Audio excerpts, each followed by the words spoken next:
Alright, today I'm going to try some of these new Benjamin Premier, what do they call these? Single die? Yeah, single die precision. So I want to try some of these in the Skout Epoch and see what they do. If you haven't loaded the magazine on one of these before, really easy to do. You know, they put the batch number on the inside of the tin. It needs to be on the outside of the tin, but that's not what they chose to do. Anyway, there's a dimple in this magazine. Now what I usually do is I go just a little over, maybe 1 1/4 from the starting position. So about 1 1/4 right there. Drop the first pellet in, and that locks the magazine in place. Then you just drop the rest of them in. I'm just going to drop a few in. I'll be right back. All right, I'm going to start off with tin. This magnetic cover, you just get it on the general vicinity and it'll lock itself into place. We're going to dump this into the gun. I'm going to do one shot to clear out the regulator to be sure my pressure is where I want it.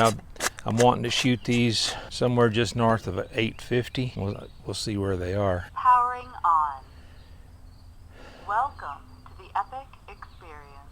And you can turn all of these sounds off. The rifle's new enough to me. I kind of like the feedback. I just push the button in front of the trigger once. That enables me to shoot for 4 minutes without having to hit the button for every shot. And you can change that time to whatever you want. To drop the magazine in, just pull the handle back and magnet pulls it right into place. Let's see what we got on the target out there.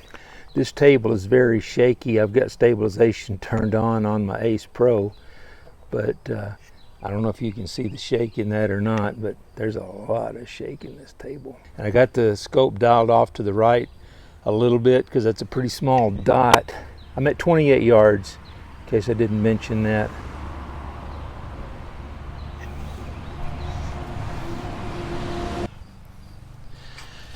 I had to reset my other microphone. It was like this far out of the line of fire, so I've got another mic set up kind of midpoint. I just wanted to see what that sounds like for fun. I'm wearing one, the other one's midway between here and the target. So potentially we can hear the pellets fly by. Fire, bolt. That's what happens if you don't push the timer. Fire, timer on. 870. 856. 856. 854. I forgot to clear the regulator. 856. 851. 854. 851. 854. 854. All right, got all 10 of those. Let me throw one more target on there since I kind of got the regulator cleared out, and we'll start over, see what we do. Okay, let me load this magazine up real quick. See if this got leaded into, these pellets got leaded into the barrel or not. See what kind of difference that makes. Fire, timer off. All right, another fresh magazine. These go into the barrel a little tight compared to the JSBs that I've been shooting. Fire, timer on. 854. 847. 847. 847. 844. 844. 842. 847. 842. 842. Okay, that's my 10 shots. Pull that target and we'll talk about it in a second. Okay, all things considered, with my shaky table, and I didn't tune this load, I just figured a target, a good starting position for these pellets was going to be in the 800s. They may need to go up or down, and to make a point for that, the Hades don't like the 900 level, and I've got a target. I'll throw a picture of it up here on the screen.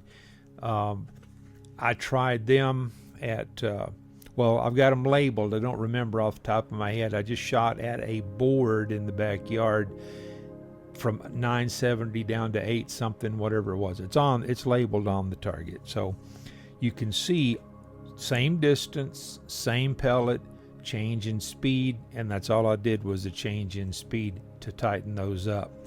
These I'm not unhappy with. You saw how shaky my table was. Let's look at these a little closer. All right, I'm going to throw a 25 cal pellet up there just for reference.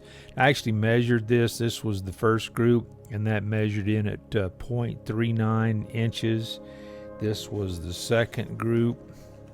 It measured in at actually 0.41 inches. I will tell you, as shaky as that table is, I could actually see my heartbeat in the reticle. And both of these groups, as far as I'm concerned, are within the range of my heartbeat off of that rickety table. That is something I'm going to work on in the future. That'll tighten the groups up a lot. Also, finding the right speed for these pellets is going to make a big difference. So those are the things I'm going to be working on in the not too distant future. One other thing I got on my agenda. This isn't exactly in 25 what you'd call backyard friendly, so I'm going to work on making it a little bit quieter than what it is right now. So that's what's coming up on the agenda for me. Make this a little quieter, find a better position to shoot from, and I do want to stretch the range out once I find something where the pellets are pretty stable. I do have a slug barrel.